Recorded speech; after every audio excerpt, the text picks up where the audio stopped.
बड़ी आबादी युवाओं की है, उनकी अपनी समस्याएं हैं, उसके समाधान के लिए एक ऐसा आयोग बने। भाई वो छात्र हैं, बच्चे हैं, और बच्चों को बांटना बंद करें। मेरे खुद के पिता ऐसे ही छात्र आंदोलन, जेपी आंदोलन से ही निकल कर आए। यहाँ पे जंतर मंतर पे सारी विपक्षी दल चले गए, वहां पे जाने से कतराते हैं। क्यों? क्योंकि वहां पे फिर अपनी सरकार। तो आपने बांट दिया ना बच्चों को। नमस्कार, लाइव सिटीज देख रहे हैं आप। मेरा नाम है आशुतोष। देखिए, आज लोक जनशक्ति पार्टी रामविलास का राष्ट्रीय कार्यकारिणी की बैठक दिल्ली स्थित होटल शंग्रीला में बुलाई गई थी और इस बैठक में कई बड़े प्रस्ताव पारित किया गया है। बांकीपुर पर भी चिराग पासवान ने बहुत कुछ कहा है। बांकीपुर विधानसभा उपचुनाव का जो परिणाम आया उस पर भी चिराग पासवान ने बहुत कुछ कहा है।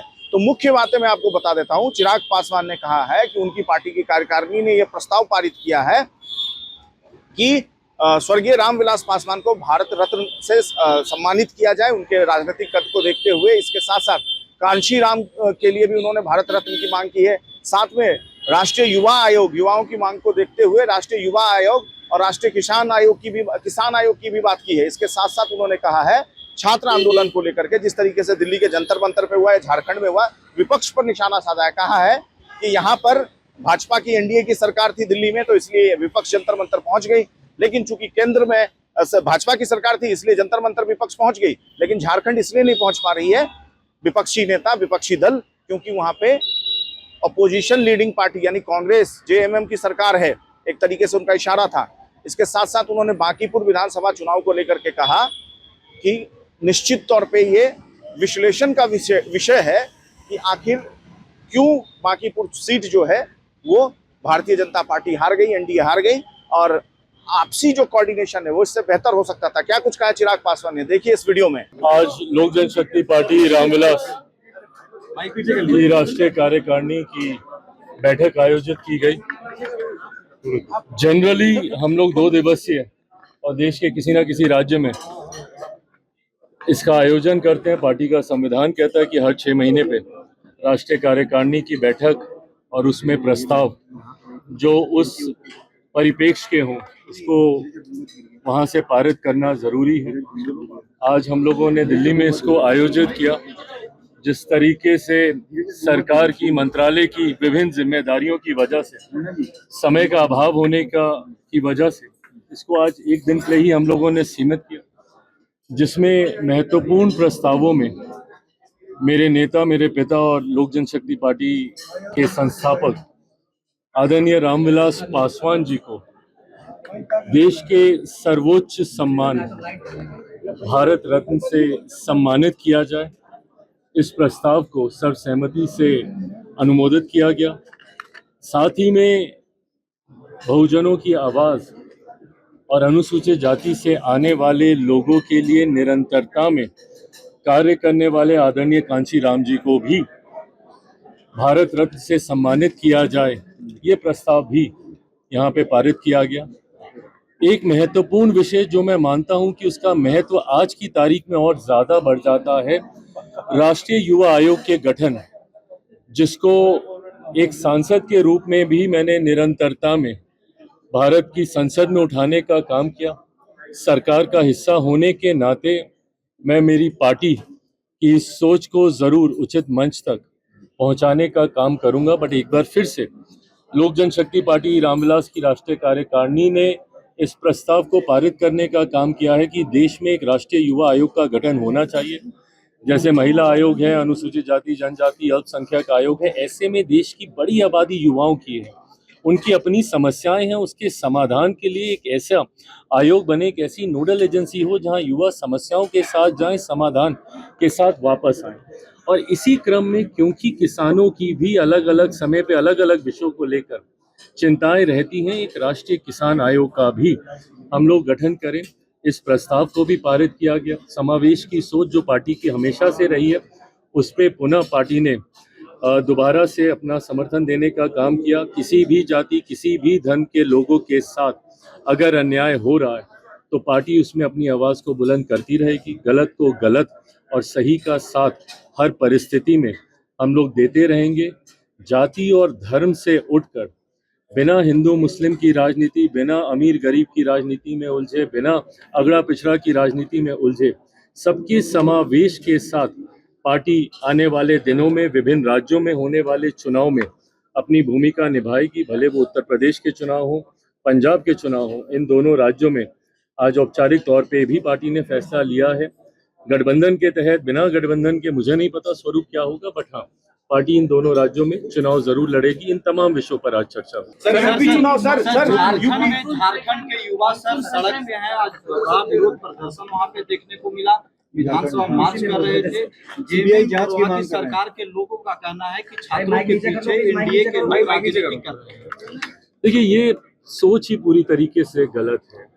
यहाँ पे प्रदर्शन हो रहा है तो कुछ लोग कह रहे हैं कि ये फॉरेन फंडिंग से हो रहा है, तो असामाजिक तत्व हैं, वहाँ पे हो रहा है तो ये कहा जा रहा है कि एनडीए के लोग ये करवा रहे हैं। भाई, वो छात्र हैं, बच्चे हैं, और बच्चों को बांटना बंद करें।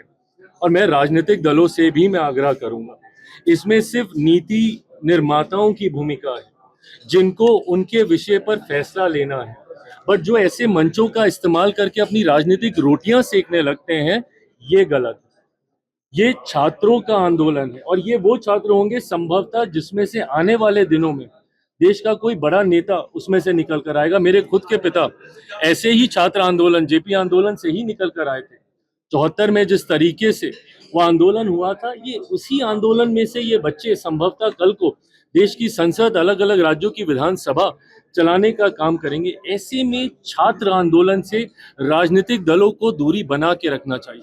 अपना नैतिक समर्थन आपको देना आप दे दें, पर उनके मंच का जब ये लोग जाकर इस्तेमाल करते हैं तो ऐसे में ये भेदभाव, ये राजनीतिक विषय बन जाता है। छात्रों का ये विषय ये लोग रहने ही नहीं देते। यहाँ पे जंतर मंतर पे सारी विपक्षी दल चले गए, वहां पे जाने से कतराते हैं। क्यों? क्योंकि वहां पे फिर अपनी सरकार। तो आपने बांट दिया ना बच्चों को, जबकि वो बच्चे किसी दल के नहीं और उनकी अपनी समस्याएं हैं। तो पहली बात तो राजनीतिक दलों को अपने आप को दूर रखना चाहिए। इसमें जिन लोगों की भूमिका है, राज्य सरकार, मुख्यमंत्री, उस विभाग के मंत्री, सिर्फ उन्हीं लोगों को उनसे संवाद करना चाहिए और उनकी समस्या का समाधान जल्द से जल्द निकालना चाहिए। बच्चे भारत का भविष्य हैं। इस तरीके से 2-2 हफ्ते, 3-3 हफ्ते तक उनको प्रदर्शन करना पड़े अपनी आवाज को उन कानों तक पहुंचाने के लिए, ये अहंकार की सोच भी गलत है। सर, मानसून सेशन में 4 दिन बाकी हैं, लेकिन वुमेन रिजर्वेशन और बाधित हो रहा है। मानसून सेशन जिस तरीके से बाधित हो रहा है, अपोजिशन का जो स्ट्रैटेजी है उसके बारे में आप क्या कहेंगे? अपोजिशन की स्ट्रैटेजी यही है।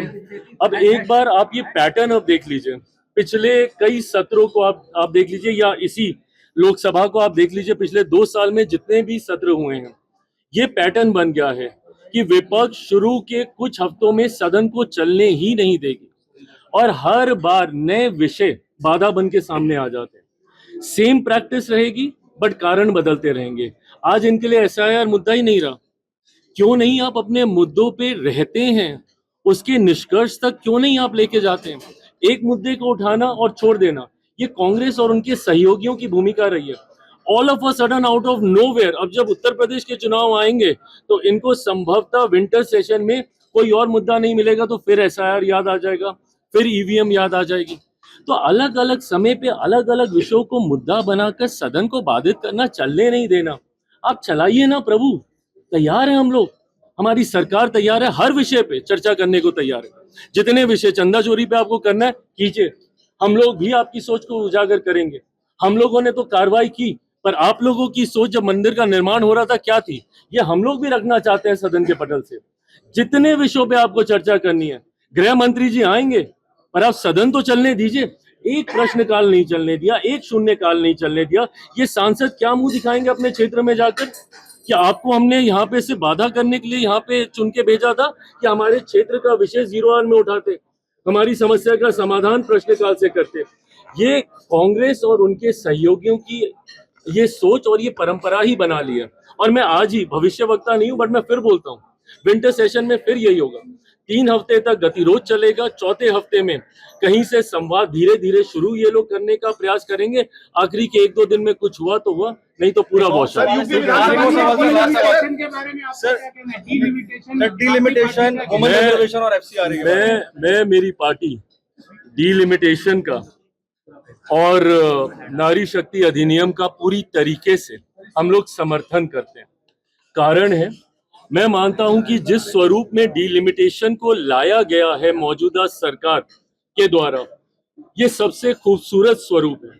आज तक साउथ की पार्टियों को इस बात की चिंता रही थी कि अगर जनसंख्या के आधार पर अगर परिसीमन होता है तो संभवतः उनको सीटों का नुकसान होगा। मुझे लगता है इससे बेटर फॉर्मूला नहीं हो सकता, जहां पे हर राज्य की 50% सीटों को बढ़ाया गया है। जहां पे 100 सीटें थी 150 की गई, 1/3 के हिसाब से 50 सीट्स महिलाओं के लिए रिजर्व कर दी जाएंगी। तो यहाँ पे महिलाओं का 1/3 रिप्रेजेंटेशन भी सुनिश्चित होगा और किसी राज्य के उस अनुपात में इन टर्म्स ऑफ परसेंटेज किसी को भी सीटों का नुकसान नहीं होगा। मैं तमाम क्षेत्रीय दलों से आग्रह करूंगा, कांग्रेस से भी करूंगा कि इससे बेहतर प्रस्ताव नहीं हो सकता। एक बार आए और आप महिला विरोधी ना दिखें, उसके लिए आपको इसमें समर्थन देने की जरूरत है। मुझे नहीं लगता इससे किसी, अगर आपको लगता भी है कि आपकी चिंताएं हैं तो आप चर्चा में इस चिंताओं को सर एक रखिएगा। और सवाल है, विदेशी पैसा चुनाव में आप लोगों को बड़ी हार मिली, क्या आप भैया माइक नीचे आप लोगों ने समीक्षा किया कि बांकीपुर में इतनी बड़ी हार कैसे मिली एनडीए को? काफी कारण कलेक्टिवली रिस्पॉन्सिबल होते हैं जब एक रिजल्ट आपकी अपेक्षा के अनुसार नहीं आता है। यकीनन यहाँ पे संगठन, तमाम अलाइज के बीच बेहतर कोऑर्डिनेशन हो सकता था, अपने विषयों को बेहतर तरीके से हम लोग रख सकते थे। इस दौरान जिस तरीके से देश भर में जेनजी को लेकर एक माहौल बना, कहीं ना कहीं उसका भी रिफ्लेक्शन देखने को मिला। कलेक्टिवली कई कारण रिस्पॉन्सिबल रहे हैं, पर एक परिणाम पूरे देश की छवि को प्रतिबिंब करे, उसका रिफ्लेक्शन हो, मैं ये भी नहीं मानता।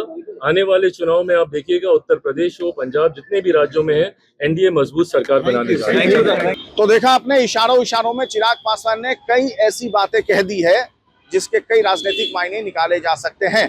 तो फिलहाल इस वीडियो में इतना ही। बाकी तमाम खबरों के लिए देखते रहिए लाइव सिटीज। नमस्कार।